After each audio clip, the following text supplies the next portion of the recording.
우리가 읽은 신명기의 말씀은 이 말씀의 배경은 광야입니다. 40년 동안 광야의 출애굽 여정을 마무리할 최종 정착지인 가나안 땅이 지금 이스라엘 백성들의 눈앞에 있는 것입니다. 그리고 모세와 함께 여정을 같이 했던 아론과 미리암은 하나님께 먼저 부르심을 받았습니다. 그 말은 1세대들은 이제 다 가고 새로운 세대들과 함께 이제 가나안 입성만을 남겨두고 있다라는 말이지요. 가나안 땅을 저 멀리서 바라보던 모세는 새로운 세대인 그 2세대의 이스라엘 백성을 향하여서 하나님의 말씀을 선포합니다. 2절의 말씀을 보실까요? 2절의 말씀을 보시면 기억하라고 말씀하십니다. 눈앞에는 가나안 땅이 있습니다. 이제 가나안 땅에 들어가는 이 꿈과 같은 시간만이 남아있는 것이지요. 마라톤 선수가 42.19km를 달리고 나서 피니시 라인이 눈앞에 있는 것처럼 얼마나 달콤하고 행복한 상상에 젖어 있을까요? 요단강을 건너면 꿈꾸던 가나안 땅이 있는 것입니다. 젖과 꿀이 흐르는 땅, 하나님이 약속한 땅, 그렇게 힘겹게 달려왔던 그 약속의 땅이 눈앞에 놓여져 있는 것입니다. 그 땅을 바라보고 모세는 백성들을 향하여서 이렇게 말합니다. 기억하라. 모세가 무엇을 기억하라고 말하냐면 40년 동안 거친 길을 걷게 하신 것을 기억하라고 말합니다. 사랑하는 성도님들, 광야가 무엇입니까? 방향을 지시하는 나침반이 없으면 갈 바를 알지 못하는 곳입니다. 그곳에는 뱀과 정갈의 위협이 가득했던, 악몽이 가득했던 이 광야였습니다. 그런데 모세는 기억하라고 합니다. 그 광야를 기억하라 하고 말씀을 합니다. 이 기억하라, 자카르, 이 뜻은 어떠한 것이냐면 잠들어 있는 영혼을 흔들어 깨우라라는 것입니다. 40년 동안 달려왔던 그의 켜켜이 묵혀있던 그의 기억들과 그의 생각들을 흔들어 깨우라는 것이지요. 신명기 9장 7절의 말씀에 보시게 되면 제가 읽겠습니다. 내 하나님 여호와를 경노하게 하던 일들을 잊지 말고 기억하라고 말씀합니다. 하나님의 노를 일으켰던 죄악들, 하나님의 노를 일으킨 죄악들은 얼마나 많이 있습니까? 하나님을 거역하고 금송아지를 만들고 이 다베다라에서 하나님께 원망을 쏟아내고 또 이 열정탐꾼의 불신의 죄까지 죄들이 너무나 많이 있는 것입니다. 그들이 그래서 그것들을 잊지 말라고 말씀을 하십니다. 왜냐하면 가나안 땅에 들어가면 이제 그들 앞에 펼쳐지게 될 삶을 너무나 잘 알고 있었기 때문에 우상 숭배와 거짓과 불평하는 행동들이 죄라는 것을 잊지 말라고 말씀을 하는 것입니다. 또 신명기 5장 15절의 말씀에 보시게 되면 너는 기억하라, 내가 애굽 땅에서 종이 되었더니 라고 말씀하십니다. 너희들이 이전에는 애굽 땅에서 종이었던 때를 기억하라는 것이지요. 그것이 무엇입니까? 정체성을 깨달으라 라는 것입니다. 하나님의 백성이었던 것을, 너희들은 하나님의 백성이다라는 것을 잊지 말라고 말씀을 하는 것입니다. 이제 신분이 바뀌었음에도 세상의 종의 모습을 갖고 그들의 관습과 그들의 습관을 따라 사는 것을 경고하시는 것이지요. 하나님의 방법과 하나님의 뜻대로 살아가는 것이 마땅함에도 불구하고 여전히 옛 정리를 따라 그들의 삶을 주의하라고 말씀하시는 겁니다. 이어서 신명기 7장 18절에 보시면 애굽에서 행하신 것을 기억하라고 말씀합니다. 애굽에서 행하신 것, 그 행하신 것이 무엇입니까? 그들을 인도하여 내신 것, 하나님의 전능하신 힘으로 인하여서 그들을 억압해서 그들을 압제해서 죽음에서 생명으로 인도하신 하나님의 전능하신 일들을 기억하라고 말씀을 하십니다. 여러분 참 놀랍지 않습니까? 고난 당하던 때 그곳 광야만 기억하는 것이 아니라 거친 그 광야의 길에서 내어내신, 우리로 하여금 그 생명의 길로 걷게 하신 만군의 여호와 하나님을 기억하라고 하시는 것입니다. 다시는 실수하지 말라는 것이지요. 잠들어 있는 영혼을 흔들어 깨워서 이제는 죄악된 삶에서, 이제는 악한 습관에서 벗어나 여호와 하나님 한 분만을 기억함으로 인하여서 이제 너희는 나의 백성이다라는 언약 백성의 자녀로서 살아가라는 것입니다. 고난의 때 하나님의 말씀을 잘 묵상하여 고난 너머에 계시는 그 하나님을 더 바라보시기를 간절히 소망합니다. 심리학자인 빅터 프랭클린은 이런 말을 합니다. 사람이 망가지는 것은 고통 때문이 아니라 의미 없는 고통 때문이다. 여러분, 우리 인생 가운데요, 이 고통의 의미를 알고 있다면, 그리고 그 고통을 예수님을 통해서 깨달을 수 있다면 우리는 어쩌면 새로운 인생을 살아갈 수 있지 않을까요? 예수 그리스도를 만나시기를 간절히 소망합니다. 인생을 논할 때 광야와 같은 이 고난을 빼놓고 말할 수 없습니다. 사람들은요, 누구나 평탄한 삶을 살기를 원합니다. 잔잔하기를 원하지요. 아무런 풍랑이 없는 그런 인생을 원하는데, 그런데 구름 한 점 없는 이 구름 한 점 없이 내리치는 이 강력한 태양을 그대로 맞으면 여러분 생명을 잃을 수밖에 없습니다. 바다에서 태풍이 일어나지 않으며 적조가 생겨나서 바닷속에 있는 많은 생명들이 그대로 죽음을 맞이하게 됩니다. 그렇기 때문에 태풍이 몰아쳐서 이 바다를 뒤집어 놔야 생명이 이어갈 수 있듯이 인생의 고난은 어쩌면 당연한 것입니다. 우리 인생에 광야 같은 고통이 찾아올 때 하나님을 의식한다면 어떻게 반응해야 할지를 고민해야 하는 것이 바로 성도의 삶인 것입니다. 사람들은 종종 인생을 설명할 때 내 인생은 광야와 같다라고 설명을 합니다. 그냥 광야도 아닙니다. 내 인생은 거친 광야와 같다라고 말을 합니다. 여러분, 사실 어떻습니까? 천국에 입성하기 전까지 우리 모든 삶이 광야와 같지 않습니까? 여러분, 사연 없는 인생 없고 또 눈물 없이 들을 수 없는 인생이라 말하지 않습니까? 많은 사람들은 자신 나름대로의 광야를 끌어안고 씨름하고 있습니다. 매일같이 광야를 경험을 하지요. 각기 다른 이유로 혹은 비슷한 주제로 힘겹고 눈물 나는 이 세상을 살아가고 있습니다. 혹자 누구에게는 건강의 광야, 또 재정의 광야, 가정의 광야, 자녀의 광야, 관계의 광야. 지금 여러분은 어떤 광야를 지나고 있으십니까? 오늘 시간을 통해 성경에서 광야를 배우시고 또 그 광야에서 하나님을 만나고 광야에서 은혜와 응답을 받을 수 있는 그 시간이 되기를 주님의 이름으로 축원합니다. 첫 번째로, 광야길은 멈출 수가 없습니다. 여러분, 광야에 들어서면 멈출 수가 없습니다. 심지어 이 광야에 들어서면 뒤로 돌아갈 수도 없습니다. 여러분, 우리 중에 사막에 다녀오신 분들이 계실 겁니다. 여러분, 사막에 가보신 분들은 아시겠지만 여러분, 그곳에 들어서면 앞으로 가도 모래요, 뒤로 가도 모래요. 여러분, 사방에 모래입니다.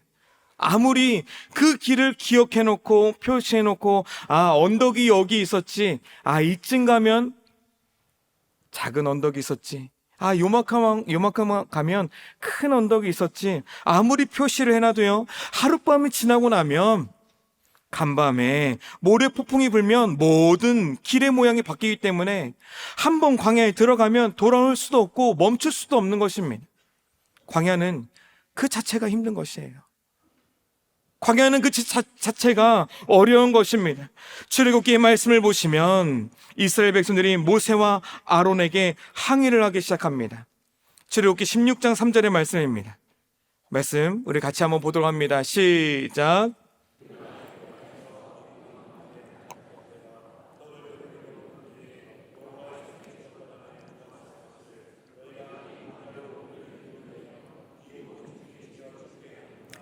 광야 자체는 힘든 곳이었습니다. 그래서 도전하기보다는 편안하고 익숙한 과거로 차라리 종살이하던 애굽이 차라리 압제를 당하던 그 애굽의 생활이 더 좋았다라고 소리를 치고 있는 것입니다. 사랑하는 성도님들, 이 이스라엘 백성들이 과연 먹을 것만 가지고 이렇게 고백했을까요? 먹는 문제 때문에 이렇게 아우성을 쳤을까요? 모세를 향한 불신으로 인해 약속의 땅으로 들어가지 못할 것이라는 이 불안감 때문에 그들은 이렇게 고백합니다. 줄여 죽게 하는도다. 하나님을 향한 불신앙으로 고백을 하는 것입니다. 이스라엘 백성들을 지금까지 하나님께서 어떻게 인도하셨습니까? 시와 때를 따라 만나와 메추락을 베푸시고 반석에서 물이 나게 하시고 노뱀을 보시어서 생명을 연장시켜 주신 분이 바로 여호와 하나님이시지 않습니까? 그런데 그들의 입술의 고백은 줄여 죽게 하는구나 라고 고백을 합니다. 때로는 이 광야를 믿음으로 걸어가야 합니다. 얼마만큼 가야 끝이 날지 아무도 모르는 이런 광야에서 혹 끝이 보이거나 기대와 소망이 눈앞에 보인다면 어찌 이스라엘 백성들이 다시 애굽으로 돌아가겠다고 하겠습니까? 이스라엘 백성들의 입장에서 보면 출애굽 여정은요, 하루하루가 불행한, 하루하루가 불안한, 하루하루가 정말 너무나도 고통 속에 연장되어지는 여정이었습니다. 보이지 않는 것을 얻기 위해 지금의 고통을 참는다는 것은 참으로 어려운 일이지요. 그래서 그렇기 때문에 하나님께서는요, 이 백성들을 향하여서 광야에서의 믿음을 요청하고 계십니다. 히브리서 말씀입니다. 제가 읽겠습니다. 그가 계신 것과 또한 그가 자기를 찾는 자들에게 상 주시는 이심을 믿어야 할지니라. 할렐루야. 사랑하는 성도님들, 우리가 지금 가고 있는 이 길이 아무것도 보이지 않는다 하더라도 나의 삶이 가나안을 향하고 있다는 이 믿음, 또 그 길 가운데 하나님이 함께 하신다는 이 믿음, 그리고 이 길 끝에 반드시 하나님께서 약속하신 그 땅에 도달할 수 있을 것이다라는 이 확실하고 정확한 믿음을 가지시기를 간절히 소망합니다. 광야는요, 이 광야는 눈에 보이는 대로 걸어가는 것이 아닙니다. 광야는 어린 진작으로 걸어가는 것이 아닙니다. 광야는 믿음으로 걸어가는 행진인 것입니다. 우리가 걷고 있는 이 광야 자체가 힘들고 나의 가나안이 보이지 않아서 포기하고 싶은 그런 생각이 든다 할지라도 나에게 약속하신 그 하나님의 말씀을 붙들고 믿음으로 전진하여 한 발 한 발 앞으로 나아가는 순종의 삶이 필요한 것입니다. 광야에서 멈출 수 없는 것은요, 바로 돌아서서 돌아올 수 없기 때문입니다. 광야가 힘이 들고 가나안이 눈에 보이지 않아도 순종함으로 전진해 나아가야 될 까닭은 바로 하나님의 언약의 말씀이 있기 때문에 우리는 돌아설 수가 없는 것입니다.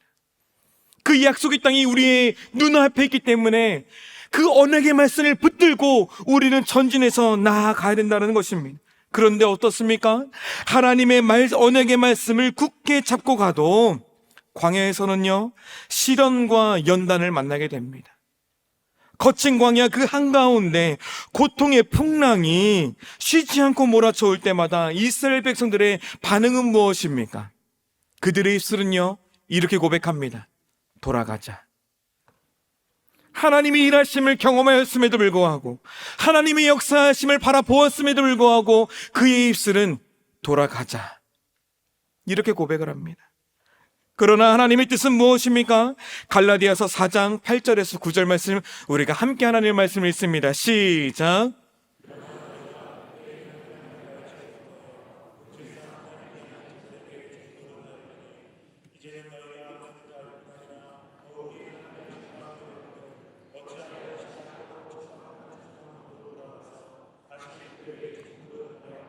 하나님의 뜻은 무엇입니까? 돌아가지 말라는 것입니다.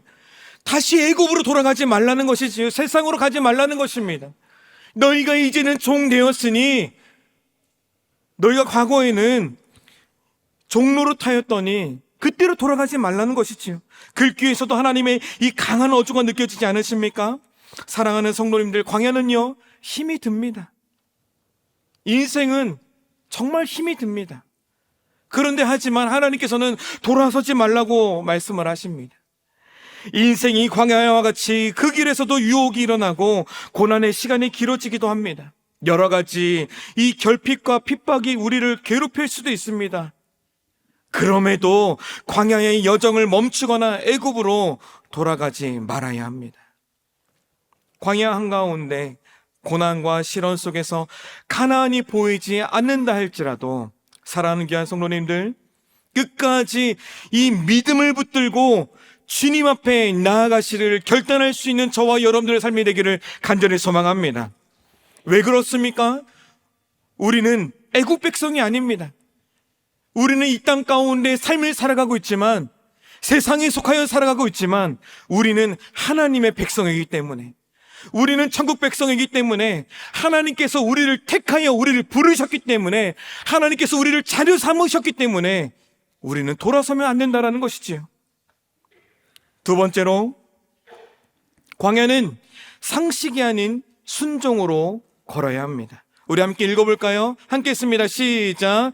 광야는 상식이 아닌 순종으로 걷습니다. 출애굽기에도 말씀해 보시게 되면 이스라엘 백성들이요, 불평과 원망 속에 애굽으로 돌아가려 할 때 하나님께서는 그 이스라엘 백성들의 필요를 채워주십니다. 얼마나 놀랐습니까? 어떻게 채워주시는지 우리 15절 말씀 함께 읽어볼까요? 시작.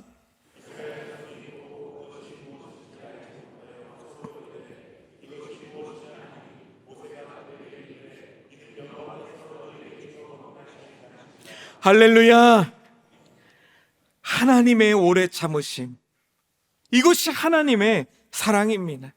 비록 그들이 불평할지라도, 비록 그들이 하나님을 향하여 원망할지라도 그들의 부족함과 연약함을 아셨기에 하나님께서는요, 그들을 포기할 수 없었던 거예요. 하나님께서는 여전히 우리를 포기할 수가 없는 겁니다. 우리가 아무리 불평할지라도, 우리가 아무리 원망할지라도 하나님은 우리를 포기하지 않으십니다.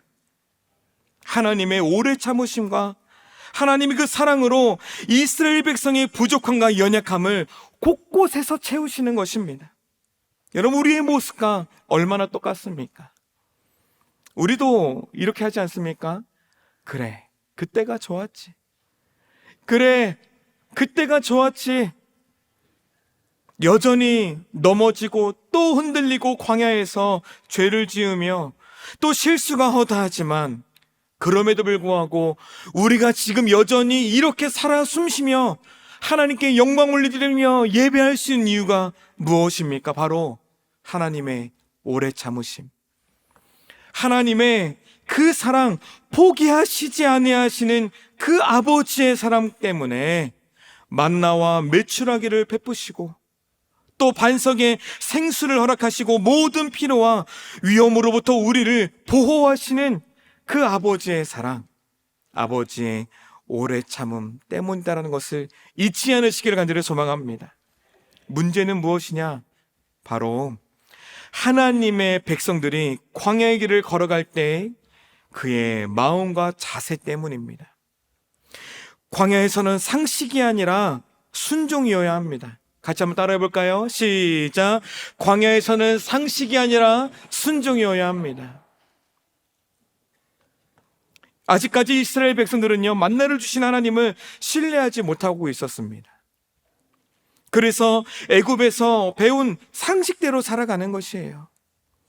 그 세상 상식, 애굽의 상식은 무엇입니까? 그것은 늘 하던 대로인 거예요. 늘 하던 습관대로, 늘 하던 관습대로. 나 때는 말이야, 내가 예전에는 말이야, 종의 관습 그대로 행하는 거예요. 압제되어 있었던 그들의 방식대로 그대로 하는 겁니다. 하늘에서 만나가 내려왔을 텐데 가능하면 많은 것을 모아두는 거예요. 하루에 필요한 양식만 주시고 내일 되면 또 내려주실 텐데, 하나님을 의지하기보다는, 하나님의 그 언약의 말씀을 의지하기보다는 지금 내 눈앞에 보이는 만나를 의지하는 것입니다. 물질을 의지하는 것이지요. 노하우를 의지하는 겁니다. 유력한 자들을 찾아가는 겁니다.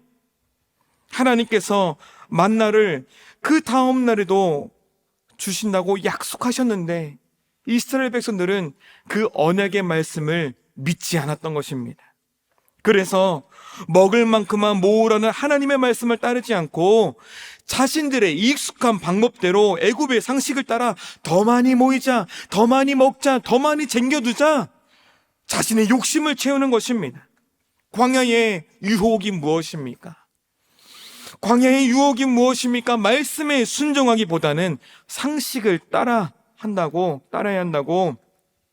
물질과 지식과 권력을 따라한다고 계속해서 유혹하는 겁니다. 괜찮아, 너 생각이 옳아, 너의 뜻이 맞아라고 유혹하는 것이지요. 여러분, 그런데 한 가지 잊지 말아야 될 사실이 있습니다. 그것이 무엇입니까? 주신 이도 여호와시도 거두신 이도 여호와시니라. 할렐루야.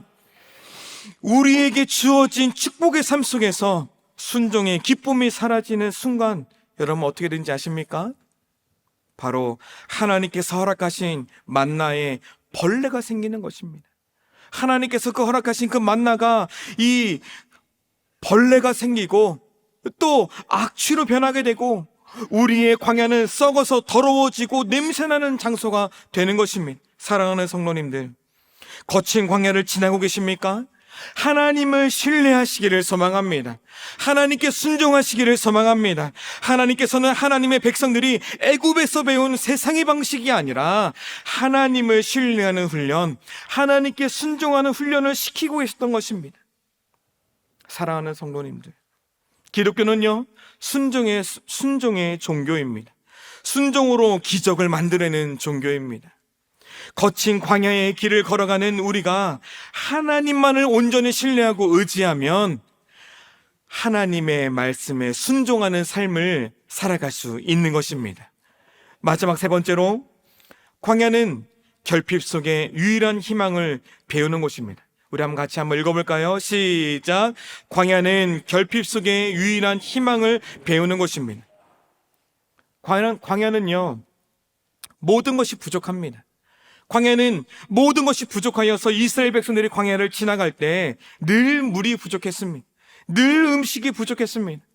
내리쬐는 이 태양 가운데 모든 물건들을 태워버릴 듯 이 장렬한 태양이 매일같이 비추고, 밤에는 강렬한 추위와 맞서야 하는데, 이 광야 한가운데 어찌 풍족한 삶을 살아갈 수 있겠습니까? 생활의 전반적인 것들이 너무나 부족한 상황이었습니다. 그런데요, 하나님께서는 그러한 결핍 속에서 하나님의 법칙을 세워주십니다. 하나님께서 그 이스라엘 백성이 철저하게 하나님만을 희망으로 여기도록 하나님께서 장치를 세워주시는데, 이것이 무엇이냐? 바로 만나의 유효기간입니다. 이 만나의 유효기간, 주중에 내려주시는 이 만나는요, 오직 하루에 24시간만 먹을 수 있도록 하나님께서 말씀을 하시지요. 또 안식일에는 이튿날까지 48시간 먹을 수 있도록 합니다. 또한 후손들에게 가르칠 이 만나는요, 항아리에 넣어서 몇 년을 보관하게 하십니까? 40년 동안 이 광야에 들고 다녀도 벌레가 나거나 썩어서 냄새가 나지 않게 하시는 것, 이 모든 만나가 동일하였는데 하나님께서 정하신 대로, 하나님께서 뜻하신 대로 되는 것이지요. 하나님의 은혜는 어제나 오늘이나 동일하신 분이심을 믿으시기를 소망합니다. 바로 이것입니다. 어떤 은혜는 오늘 받아야 합니다. 또 어떤 은혜는 이틀에 한 번 받아야 합니다.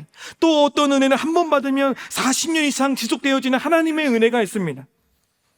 여러분, 이렇게 생각하였을 때 하나님의 은혜는요, 매일 받아야 합니다. 그 하나님은 매일 매 순간 한순간도 빼놓지 않고 그 하나님의 은혜를 받아 누릴 수 있는 저와 여러분들의 삶이 되기를 간절히 소망합니다. 여러분, 하나님과 동행하고 있으십니까? 순종하고 있으십니까? 이 결과에 따라서 광야의 성공을 결정 지을 수 있는 것입니다. 때문에 광야에서 하나님만이 유일한 희망인 것이지요. 하나님의 이 법칙이 무엇입니까? 광야의 결핍 속에서 하나님의 방법으로, 하나님의 섭리 속에서 하나님만이 유일한 희망이다라는 사실을 깨달아 그분의 방법대로 살아가기를 원하신다라는 것이지요. 이스라엘 백성은 광야 생활 동안 만나를 먹었습니다. 이것은 하나님과 동행한다라는 뜻이었습니다. 하나님의 축복을 받았다라는 것이지요. 혹 우리 안에 있는 부족함 때문에 정말 하루 만에 썩어 없어질 만나를 긁어 모으는 헛된 시간을 허비하고 있지 않는지 우리의 삶을 매일같이 뒤돌아보아야만 합니다. 40년 동안 하루도 빠짐없이, 아니 우리의 온 인생 가운데 이 결핍을 채우시는 하나님을 경험할 수 있는 귀한 성도의 삶이 되기를 간절히 소망합니다. 우리의 희망은요, 만나가 아닙니다. 우리의 희망은 매출하기가 아닙니다. 우리의 희망은요, 만나를 주시는 하나님이시지요. 그 하나님의 법칙을 따르고 순종하는 것임을 꼭 기억하는 복된 성도님들이 되기를 간절히 소망합니다. 결국 광야, 그 이유는 무엇일까요? 여러분, 광야, 과연 훈련만 있었습니까? 거친 광야의 길에 그 훈련과 연단뿐이었습니까? 매일같이 눈물을 흘리고 매일같이 어려웠던 그것뿐이었습니까? 하나님께서는 애굽에서는 절대로 발견할 수 없는 놀라운 일들을 광야길 가운데 틈틈이 또 곳곳에서 숨겨놓았다는 것입니다. 한 시간도 가만히 서 있을 수 없는 곳에서 구름 기둥으로 그들을 살리시고 숨결까지도 얼어붙일 만한 냉기와 어둠이 깔려있을 때 불기둥으로 그들을 인도하시고, 진퇴양난에 놓여있던 곳에서 홍해를 반으로 가르시고 쓴물을 먹으셨을 때 그 나무 이파리 한 가지를 통하여서 물을 바꾸시고, 또 반석을 쳤더니 생명수를 만나게 하시고 굶주려 있는 백성들에게 만나를 먹게 하시고, 왜 고기가 없습니까? 라고 불평하는 백성들에게 메추라기까지 내리시는 하나님의 놀랍고 비밀스러운 일들. 여러분, 우리가 고난을 만났을 때, 여러분, 우리가 고난의 길을 걸었을 때, 거친 길을 걸어갈 때, 아, 이것이 하나님이 주신 구름이었구나. 아, 이것이 하나님이 주신 만나였구나. 아, 하나님께서 이 광야 가운데 터뜨리신 생수였구나. 이런 하나님의 그 일하심, 하나님의 놀라운 일하심을 경험해야 하는 것입니다. 이게 광야에서만 이루어진 하나님께서 숨겨놓으신 놀라운 비밀한 일들이다는 것이지요. 비록 애국과 같은 그런 화려함과 그런 명성은 없을지 몰라도, 그리고 아무것도 없는 광야 같지만 그런 보화 같은 비밀들이 곳곳에서 숨겨져 있는 것이 바로 광야인 것입니다. 사랑하는 성도님들, 광야 같은 인생을 살면서 이 비밀을 날마다 경험할 수 있기를 간절히 소망합니다. 이 비밀한 일들을 경험할 때 무엇이 생깁니까? 하늘로부터 내려오는 하나님의 능력이 우리 가운데 넘쳐나는 것입니다. 동시에 이 광야 같은 인생을 광야가 목적이 아닌 것임을 깨닫게 되는 것이죠. 그래서 우리는 하나님이 주신 능력으로 이 광야를 넉넉히 이길 수 있는 인생이 되는 것입니다. 할렐루야. 세상은요, 하나님께서 행하시는 이런 비밀스러운 일들을 기적이라 합니다. 하지만 우리 믿는 백성들, 우리 하나님의 백성들, 우리는요, 그것을 하나님의 은혜라고 고백을 합니다. 은혜의 사건들을 하나님께서 하나씩 풀어서 보여주실 때, 이 비밀한 일들이 내 눈앞에서 드러날 때, 여러분, 우리는요 막 흥분이 됩니다. 하나님께서 일하심을 우리가 바라보았을 때 전율이 일어납니다. 하나님께서 일하심을 우리가 경험하였을 때 기쁨이 넘쳐납니다. 세상과 견딜 수 없는 그런 놀라운 충격이, 이것이 바로 신앙생활인 것입니다. 여러분, 우리 인생 가운데 신앙생활을 우리가 열심히 한다 하더라도 때로는 힘들 수 있습니다. 때로는 연단이 올 수 있습니다. 때로는 넘어질 수 있습니다. 더 큰 고난과 낙심이 찾아올 수도 있지만, 그럼에도 불구하고 그때마다 하나님이 나와 함께 하신다. 할렐루야. 하나님께서 구름 기둥과 불 기둥으로 나를 인도해 주신다. 할렐루야. 이 메마른 세상 가운데 반석에 물을 내셔서 우리 가운데 영원한 기쁨이 넘치게 하신다. 할렐루야. 이런 경험들이 날마다 우리에게 주어질 때, 그 불편하고 힘들고 어려운 거친 광야를 뛰어넘을 수가 있는 것입니다. 그랬을 때 놀라운 기쁨을 맛볼 수가 있는 것이지요. 하나님이 함께 하시는 이 기쁨 때문에 오늘도요, 우리는 이 광야를 뚜벅뚜벅 한 걸음 한 걸음 걸어갈 수 있는 것입니다. 이제 말씀을 맺도록 하겠습니다. 사랑하는 성도님들, 2023년 한 해가 광야의 연속이셨습니까? 아니면 지금 거친 광야 한가운데 걸어가고 계십니까? 하나님께서는 광야를 통해 하나님의 살아계심과 전능하심을 알려주시고, 사랑하는 아들아, 사랑하는 내 딸아, 내가 너와 함께하고 있다, 내가 너를 불꽃 같은 눈동자로서 바라보고 있다라는 하나님이 살아계심을 확증할 수 있는 기회다라는 것을 믿으시기를 소망합니다. 이제 광야의 이유를 깨달아 하나님께 순종하기로 작정하셨다면 여러분, 다가올 2024년의 새해를 기쁨으로 맞이하시기를 소망합니다. 더 놀랍도록 인도하실 그 하나님을 예배하시기를 바랍니다. 거친 광야 한가운데서 크고 놀라운 비밀한 그 일들을 행하시는 그 하나님을 뜨겁게 만나는 우리 귀한 성도님들의 인생이 되기를 간절히 소망합니다.